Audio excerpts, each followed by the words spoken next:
Bienvenue sur Africa 24 dans cette nouvelle édition du 12-15. Voici les titres de l'actualité.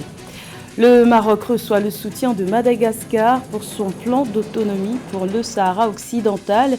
Épineux dossier vieux de 5 décennies, la Grande Île vient ainsi s'ajouter à la liste de la centaine de pays à travers le monde qui encouragent cette initiative marocaine.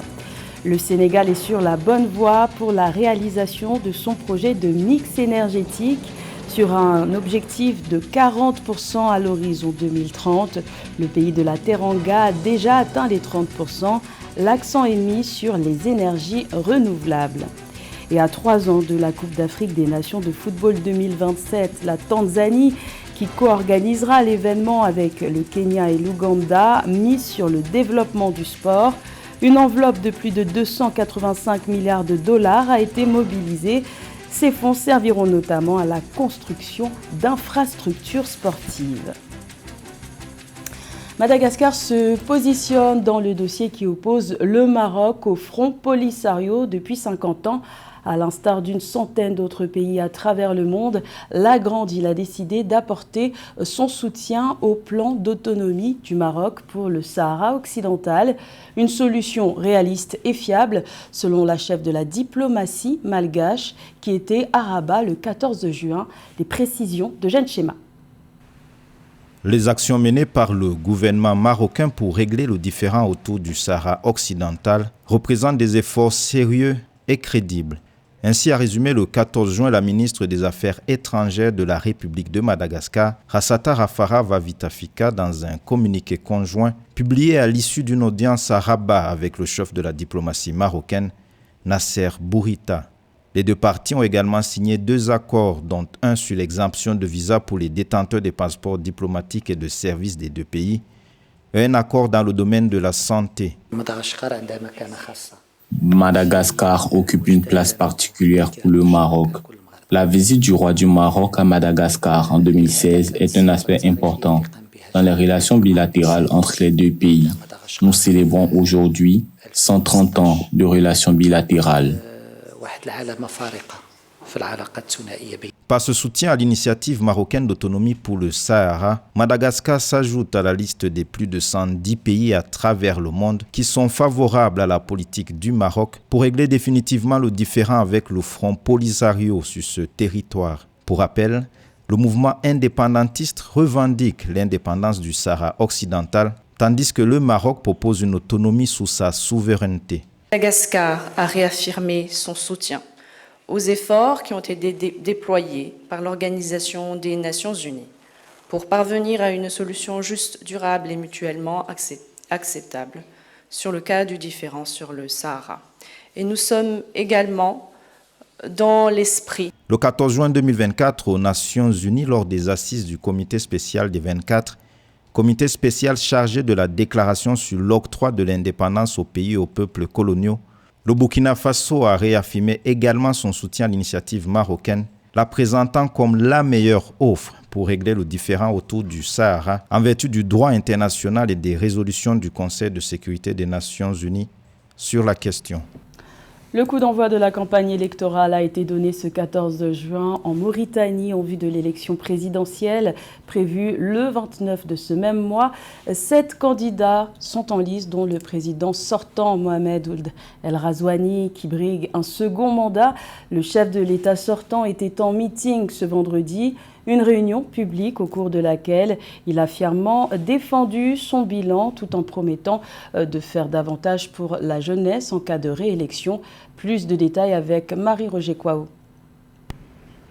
En Mauritanie, c'est l'heure de la présidentielle. La campagne pour l'élection présidentielle du 29 juin a débuté le 14 juin 2024 dans tout le pays. Le président sortant, Mohamed Ould Ghazouani, à la tête du pays depuis 2019, est favori pour un 2e mandat à lancer sa campagne dans un stade de Nouakchott en présence de milliers de militants. Le président défend son bilan et promet davantage d'actions en faveur de la jeunesse en cas de réélection.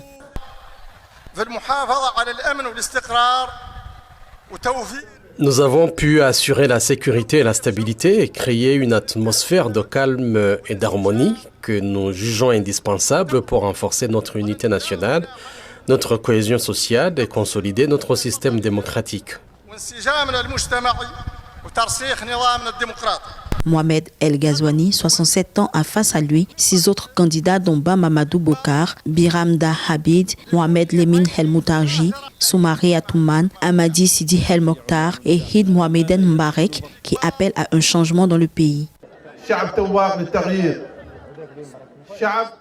Le peuple aspire au changement, le peuple craint pour l'avenir de ce pays. Malgré tout, le peuple sait patienter en attendant de voir venir ceux qui vont lui garantir une Mauritanie où règne la diversité culturelle, la compréhension mutuelle et la tolérance. Une Mauritanie qui donnera espoir à ses enfants, leur permettra d'apprendre dans les mêmes écoles, de parler la même langue et de jouir.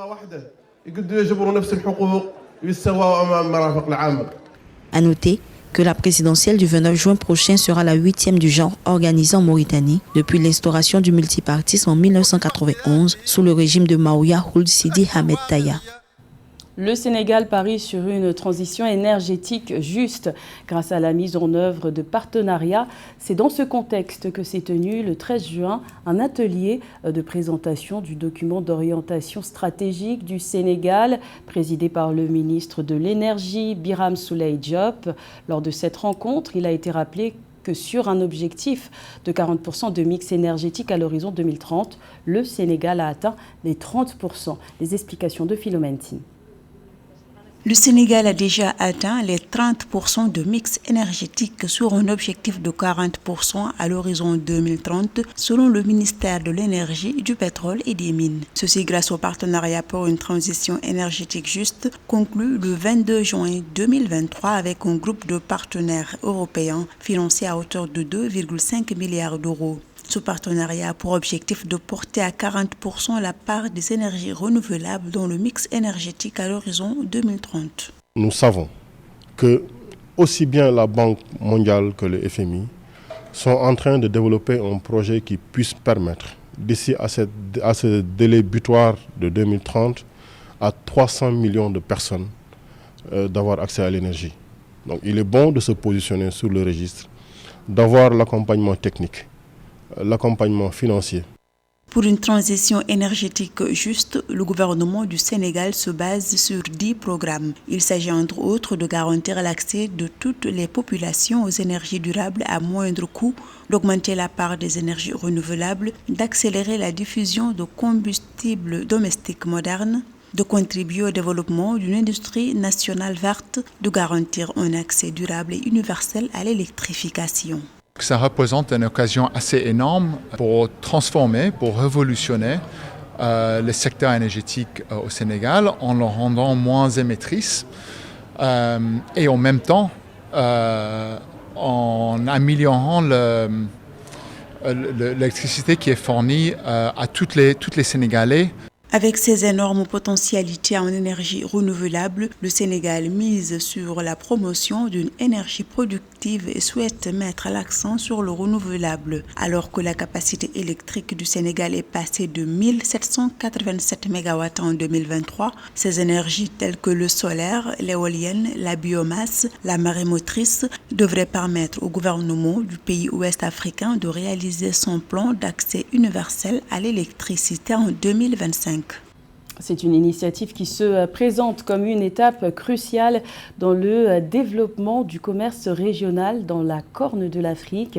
Un système de gestion numérique de flotte de véhicules baptisé Fleet Management System a été inauguré le 13 juin entre le ministère des Infrastructures et de l'Équipement de Djibouti et l'Union européenne.